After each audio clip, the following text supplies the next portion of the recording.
Welcome and thank you for joining us today. My name is Anne Marie Ziegler. I'm the CEO of Array Publishing and Marketing and one of your co-hosts today. Hi, I'm Kiri, and I'm the other co-host for ARRAYdio, as well as the PR and marketing executive for Array Publishing and Marketing. So welcome to our COVID edition of ARRAYdio. We will be posting our videos with new guests every Tuesday. You can watch them on Facebook as well as YouTube. We're also on Twitter, Instagram, LinkedIn, YouTube. So please follow us for more updates and go to ARRAYNC.com to read our digital issues of our magazines.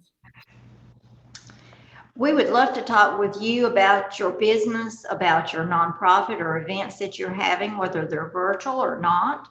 And we can share with others about you on a regular basis. You can always call us at 910-802-2013 or email us at info@arraync.com. We're introducing our new event called the Array of Wedding Virtual Expo, which we talked about a little bit last time, but if you want to know more, it's an exclusive virtual wedding event where we're going to have lots of vendors and people attend. So feel free to contact us at events@arraync.com. It's going to be on November 7th, 2020. You can also check out our digital magazine at ARRAYNC.com. We're working on plans to be back in print shortly. We're very excited about that. That'll be early fall that we'll be back in print and delivering to the businesses that are open. If you would like information on how to become one of our drop-off points, just call us. You can also, to get into the magazine, advertising your business, you can contact Anna, which is our account executive here, at sales@arraync.com. We also have special promotions that you can use to capture leads, get more business in your door or on your online platform. So you can email Kiri at marketing@arraync.com. So we are excited to introduce our guest today. And that would be Metoya Scott with the Fayetteville Arts Council. And Metoya, why don't you go ahead and tell us a little bit about yourself and the Arts Council? Yeah, so my name is Metoya Scott. I am the Public Relations Manager at the Arts Council of Fayetteville, Cumberland County. If you're not familiar with the Arts Council, we are the big white historical building on the corner of Hay Street at 301 Hay, across from the lovely Antonellas and Blue Moon with the pretty red doors. Generally, when we're not under a national pandemic, we are an art gallery as well, with exhibitions inside of here for people to view. Currently, we do have an exhibition. However, with COVID-19, everything that the Arts Council is doing has gone virtual. Okay. So I know we talked earlier, and I wanted to ask you a little bit about Hay Street Live. Could you expand on that and tell everybody what that is? Yeah, so after the beginning of COVID, when we went under state order to stay at home, we wanted to provide some opportunities to artists to still perform and give people a little bit of normalcy while they were at home under quarantine. So we started doing a live concert series on our Facebook. We have performers who are from North Carolina. We started with Dan 64. It's like a funk electronic band. We've had country artists, Paige King Johnson, some R&B and soul, some cover bands. Recently, we've had 80s Unplugged, That Nation band, just a lot of really popular artists who are from this community who, due to the pandemic, have had to cancel their entire tours. They've lost a lot of income due to canceled shows and so forth. So on this show, they're able to perform, and the viewers are able to interact as well, putting in comments, cheering them on, and tip them by donating money to like a nonprofit or themselves via Cash App or PayPal. That's awesome. So how can somebody find these events, and when are they? How can I log on and, watch an event? So the event can be found on our Facebook page. We actually have one scheduled every first and third Thursday of the month. Just recently, we've had Liam and the Nerdy Blues Band, and you can go on our YouTube page also by searching the Arts Council of Fayetteville, Cumberland County on YouTube, and view all the past shows as well as our Facebook page. I think there's usually an event that goes up too for it, and you can check out the band, go to their page, see what kind of music they'll play. And we also have a page set up for each artist on wearetheart.com where you can view the artist bio as well. Okay, that's awesome. And can you tell me a little bit about the glass sculptures that I kind of saw somewhere? Oh, are you talking about the sculpture in front of City Hall? That it's a rainbow colored, it looks like the figure of a woman. So we just wrapped up installing the 9 sculptures for our public art. And Okay. our public art exhibition is called Works in Progress. This is the 4th installation of that. And what it is we lease out sculptures, and you'll see them in various places around downtown. One of the more popular one was the popsicles on the corner of Hay and Ray. Now we have the sweethearts out there, and I see that on Facebook. I feel like almost every day people can't help but take a picture near that one. The 3 women in front of City Hall was very popular last year. That has since been replaced with that multicolored sculpture of the woman with her hair blowing. And as mentioned, 9 different sculptures around Fayetteville. Soon we'll be posting a map of where each of these sculptures are located at theartscouncil.com. But until then, you'll just have to poke around downtown and see what you stumble upon. That's awesome. That's a fun thing to do, even with, COVID. You can socially distance and walk around and look at art. Absolutely, absolutely. And it came right on time too, because I noticed a lot of people were going out and looking at it more as we started removing the ones from Works in Progress 3. But now there's one right next to the Arts Council too. Of course, Dog and Goat is one that we own that will be here forever. So that's out front.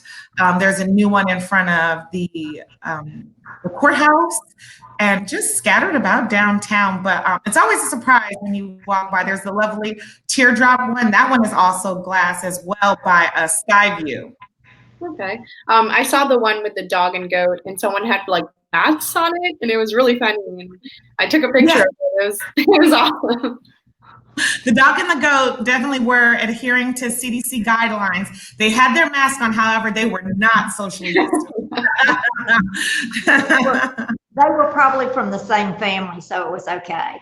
Yeah. Right. They live together. It's fine. Now, you said that y'all own the one in front of the Arts Council, and we do. I think the Venus flytrap down on Person Street.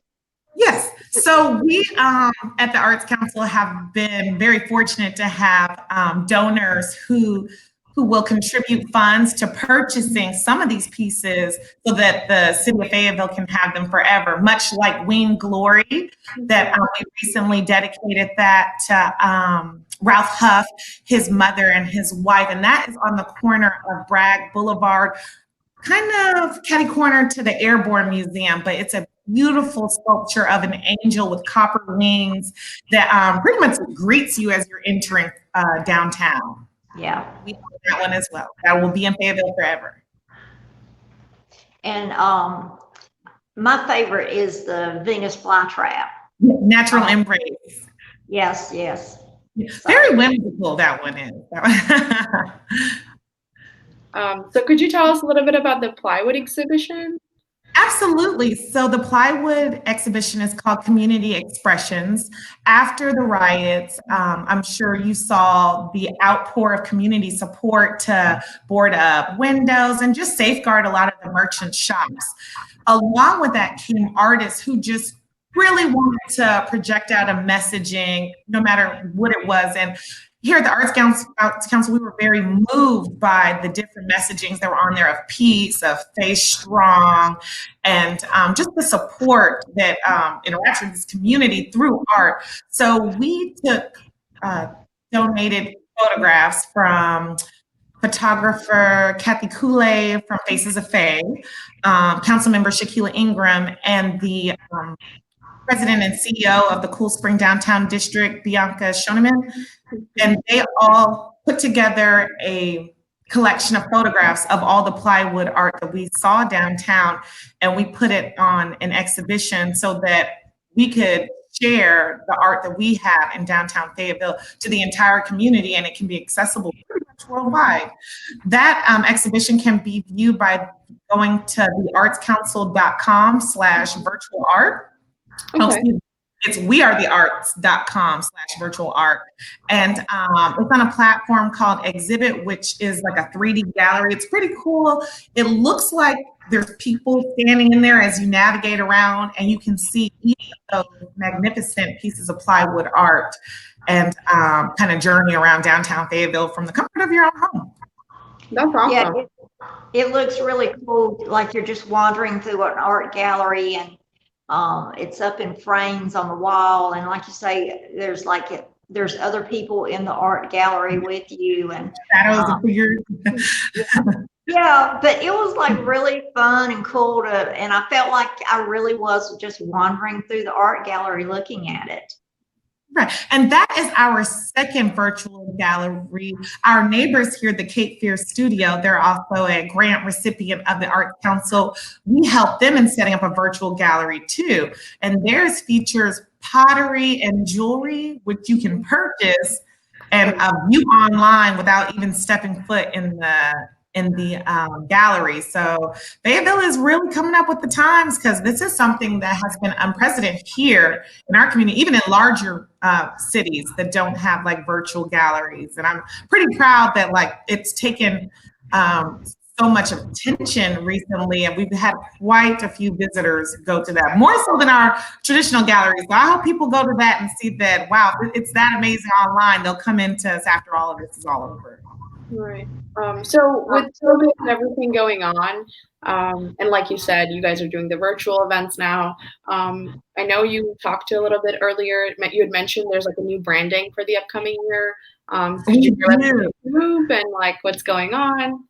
Look at y'all. Y'all are on it today. So unfortunately, I can't release too much information about it, but we have some spectacular familiar faces who will be hosting the event. We're going to do a virtual launch party on our social media that can be on our Facebook page or on our YouTube page.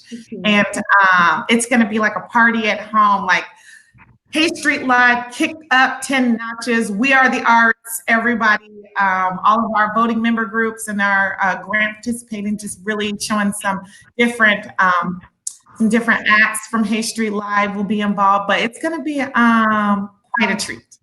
Okay, so when is that happening? So that is happening at the first week in August, on August 6th, I believe. In lieu of Hay Street Live, we'll be debuting that branding campaign. Okay, cool. That'll be fun. And so with everything going on, like I just moved here in May and I haven't even checked out the actual art gallery yet. And would that be a while before you guys reopen, or is it going to be virtual for a while? It's looking like we're going to be virtual for a while, just because, we of course want to adhere to CDC guidelines and recommendations, and for the safety of like the staff here too, not to have too many visitors in here. But there are other galleries that are up and running right now that are allowing limited guests in. For example, Ellington White on the corner of Gillespie, they have an exhibition running right now, but they're by appointment only. So if anyone would like to go view that exhibition, they would have to reach out to Ellington White and schedule an appointment. It is free to view. So it's an excellent opportunity, and they'll set up, make sure the room is properly sanitized for you and your guests to tour that gallery. Okay. I'm going to throw something else in here. Normally, y'all are like in the throes of International Folk Festival planning. That is not happening this year. No. Yeah, and it's bittersweet. Every time somebody brings up International Folk Festival, last year was my first one, and I immediately get hot. I'll tell you what, International Folk Festival has to be the hottest festival of Fayetteville. It traditionally would happen the last week, the fourth Friday in September, and just to see the cultural groups out there, that parade is phenomenal. We definitely will miss it, but as I said before, we have to make sure that we protect our staff, our volunteers, and our cultural groups, and don't proceed with any type of activity that may endanger any guests or any people. So it really was unfortunate that we had to cancel, but because that is a very large festival, this would have been our 42nd year of International Folk Festival. We start planning that right around the time everything shut down towards May. So there was no way that we could plan all of that and then take it back, not knowing that we'd be where we are now. So. Right. Now, what about Dickens Holiday? What are the plans for that? So we are still carefully watching what's taking place. We haven't made any final decisions on Dickens. There have been some conversations about maybe altering it a little bit and making it more COVID friendly, but no decisions have been made yet.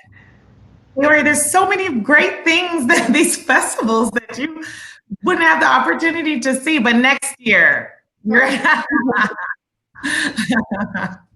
it just means that she waits a little bit longer to see how amazing Fayetteville is. Yeah, I haven't gotten to go around and like get the full experience yet.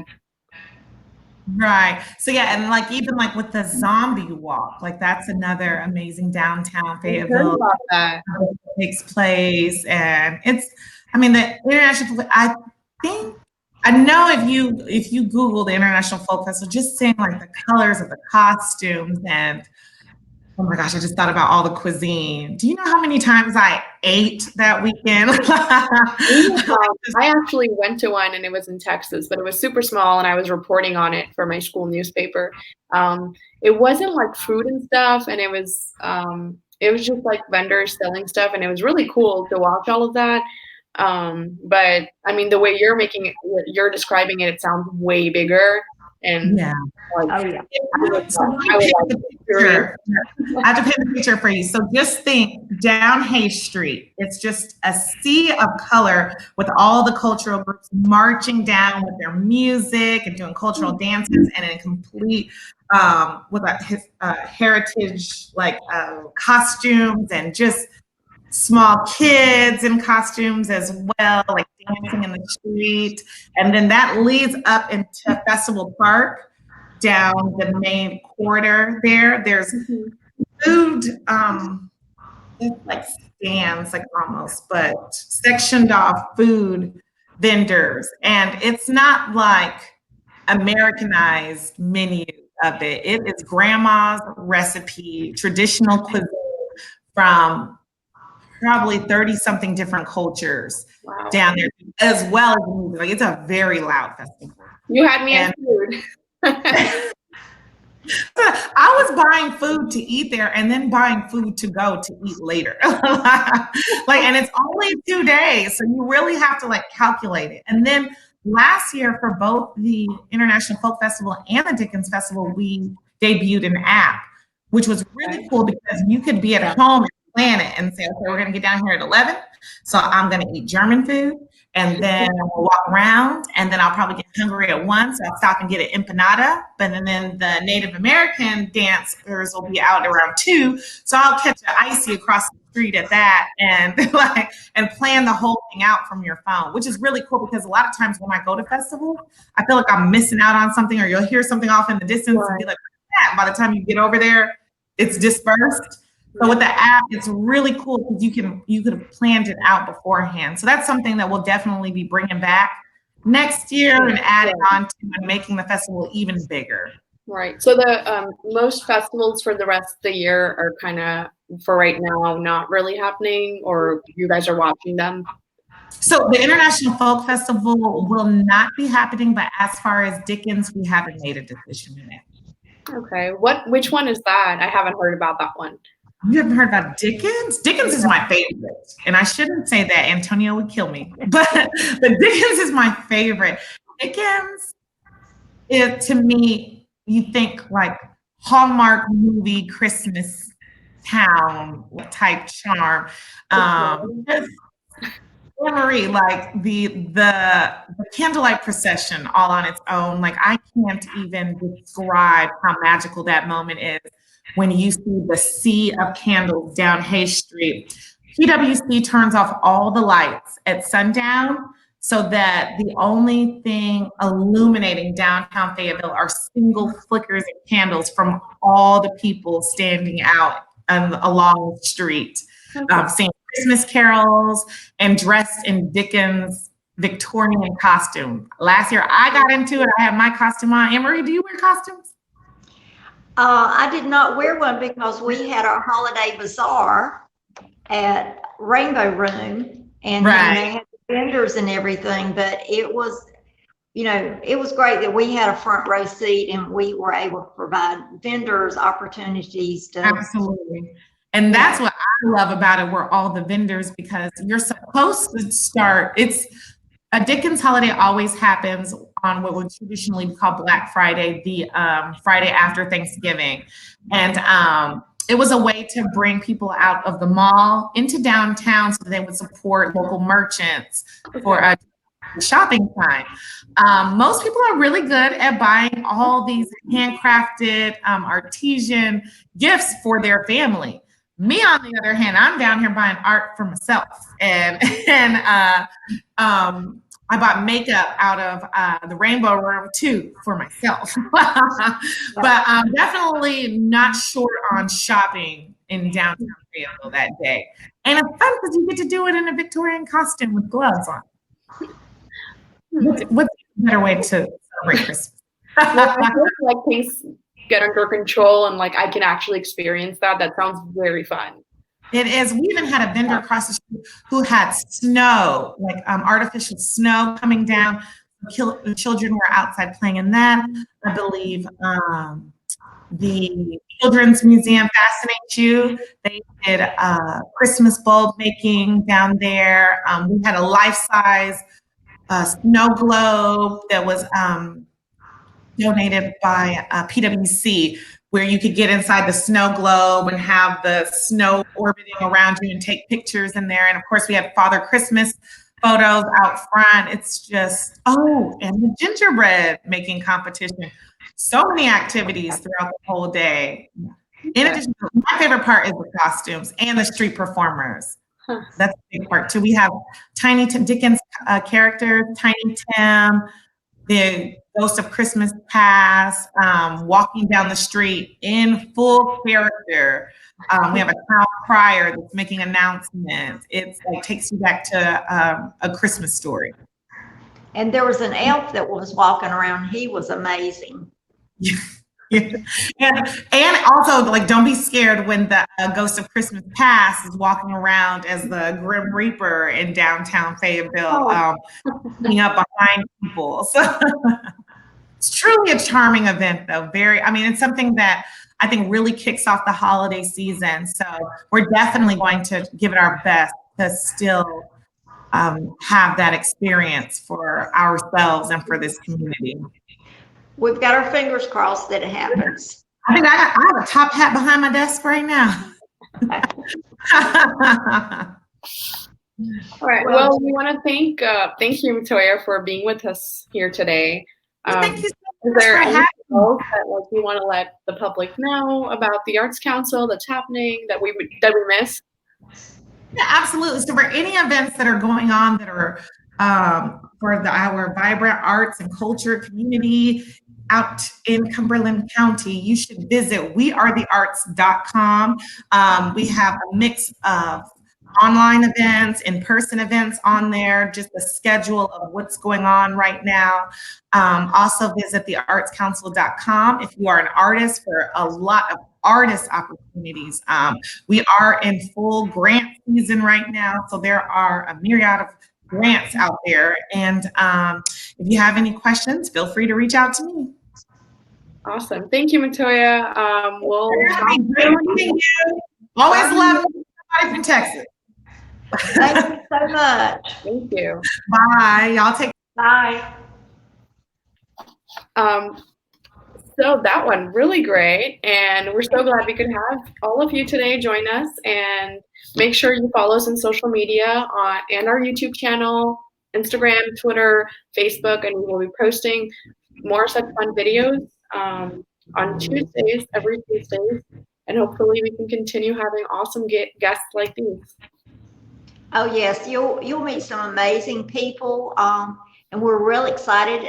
People are starting to really talk about our podcast and getting emails and messages of people wanting to be on it. So always contact us at info@arraync.com or call us at 910-802-2013. We can help you in so many different ways, and we're a fun group to talk with. Yep. Thank you so much. Have a great day, everyone. Bye.